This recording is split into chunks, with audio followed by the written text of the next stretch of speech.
the receptor solution selection. In the earlier session, we talked about the selection of composition and pH of the receptor solution. Dr. Rani touched base on, the starting point should be the physiological relevant receptor solution. So probably we'll go to the next question. And to support the selection of receptor solutions, solubility and stability are the key parameter. In this regard, let's begin with the solubility part. If you are working with the hydrophobic drug product, is it appropriate to use solubility enhancer in the receptor solution? And Dr. Ennis provides some example what kind of the agent can potentially be used, and also provided some example about either the organic solvent or alcohol in his opinion to avoid for the IVPT studies. Any thoughts from the group, as we already heard from Dr. Rani about those chemical agents? Or if you want to add any chemical agent, or if you think something based on your experience you want to avoid, or you want to suggest avoiding certain chemical agents. We talked about solubility and stability of the drug, but also when you do that selection, consider the compatibility for a bioanalytical method, right? So if you use something like albumin, BSA, that can severely impact the sensitivity of your mass spec method, for instance, right? So I think that's the only consideration I want to add beyond the points that Sam already discussed. I guess the only thing I would add is that you have to add an extra extraction step, right? That's true, Audra. Go ahead and finish your point, because I think that's a good point. I mean, you can, if you use the BSA, then you use an extraction step to get the drug in the sample clean, and then you can run it on HPLC or mass spec, right? You could, as long as, of course, that extraction method is well validated, right? So my perspective is it can always add further steps, increasing the variability of your method. But yes, definitely, you just need to consider, right? So how that will affect your methodology. Yeah, it's just another thing to validate. Yes, exactly. Yeah. I think just on the first bullet, is it appropriate to use solubility enhancers? I think that's, yes, it is appropriate. And a key consideration here is if you have a very hydrophobic drug and you've got a physiological aqueous buffer and you don't use some kind of solubility enhancer, that's what the problem is. Because now you're not going to have the kind of conditions for that delta C, that concentration gradient. You don't want to have drug coming into the skin not being able to transition through the skin and getting a buildup and starting to essentially back up the diffusion process. So I think it is very important that solubility modifiers are utilized to ensure that there's good solubility.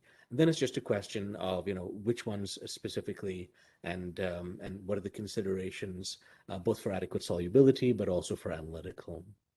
Yeah, absolutely. I think sometimes the answer could be in your own formulation, right? Those solubilizers are added to dissolve the drug, as long as they're not changing the barrier integrity, as long as they're not increasing the permeability. So you should look at appropriate solvent solubilizers, making sure that it's not artificially increasing the diffusion parameters. There's a question about solubility. At what temperature one should conduct the solubility testing? Is it at room temperature or at 32 degrees Celsius, or even higher than 32, which is the receptor solution temperature?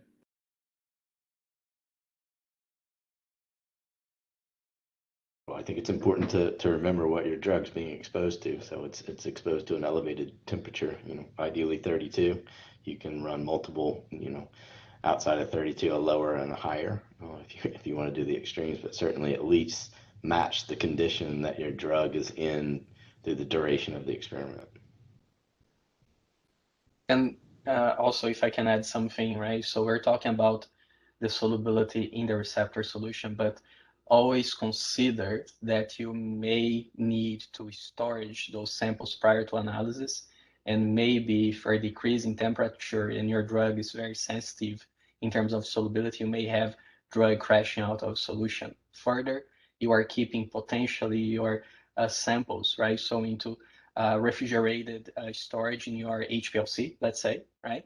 And that can also be, let's say, 5 Celsius, sometimes 10 Celsius.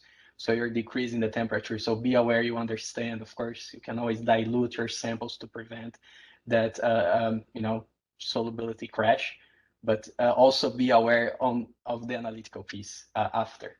So. Great, thank you. So in the same context, what are some of the considerations for the stability? And I think as we discussed extensively, similar considerations should be applied to stability. The stability should be conducted at slightly elevated temperature than 32, because the recommendation is to measure the membrane surface or skin surface temperature at 32, and to maintain the 32 plus or minus 1 of the skin surface temperature, you have to have a slightly elevated temperature in the receptor media. So solubility and stability consideration, the recommendation is to conduct at slightly elevated than the membrane surface temperature, for example, 34 degrees Celsius. In multiple submissions, it was noticed that the amount of antimicrobial agent was used was substantially lower than the recommended in the draft PST of acyclovir without any explanation. And this type of situation may require an extra, cycle of communication and delays the approval process. So any thoughts on the recommendation about the antimicrobial agent, the selection of antimicrobial agents and its strength? Any thoughts from the group? I think this is one of the ones where it becomes, I think, more important if you go out longer in duration. Certainly less than 24 hours, you may be fine with that one. But if you're trying to run those experiments out past a couple of days, skin's gross. It's infected with all sorts of stuff. So we culture this tissue all the time, and we start seeing a lot of growth after 4 days. So certainly think of that if you're trying to run longer duration stuff. There's a range of agents that you can use. Back to Leandra's point, the more stuff you put in there adds to your analytical difficulty. So, if you can minimize those challenges later, again, we're trying to streamline these things. So just consider that as you add stuff, and is the return worth what you're adding? A couple observations. Starting point for an antimicrobial could be the minimum inhibitory concentration that has been determined for it, and then work up from that. Second point, I don't recommend the use of sodium azide because it has inherent toxicity in itself, and there's no need to add additional toxic compounds to the laboratory environment. And possibly tied in, I want to step back half a step to stability. Stability is tied into sample collection method, in that if you do full volume removal and replacement, you really only need high temperature stability for the longest duration of the longest sample. Whereas if you're doing aliquot sampling over 2-3 days, then you have to have demonstrate stability at the higher temperature for the entire duration of the study. That's very good point. I think, yeah, I mean, even from when we look at those information, we assess the information, what, Mr. mentioned, that, if you use the full replacement, and if your study duration is 96 hours, you don't require, a stability of 96 hours because we are using the full replacement. But if you are using the liquid sampling, we expect to have a API stable in the receptor solution for at least 96 hours.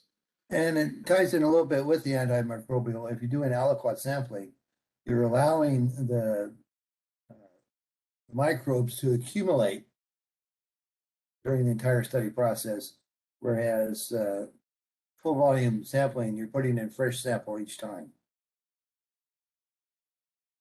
That's a good point. And I can say, practically speaking, that if you don't use an antimicrobial agent, eventually the dermis just is degraded by microbial decomposition. turns practically to snot, and it can even start to smell. So, what's the magical point in time at which that happens? It's not as if the microbes are sitting there waiting and going, okay, guys, let's attack now. We've hit the 24-hour mark. That's why I think it's just good practice to have that in there, whether it's a 24-hour study or whether it's a 72-hour study. And when you do, then even at the end of 72 hours, you take that piece of skin out and it's, it feels fresh. And it has that structural integrity. It makes an enormous difference. So I'm a big proponent of using those antimicrobial agents for all IVPT studies.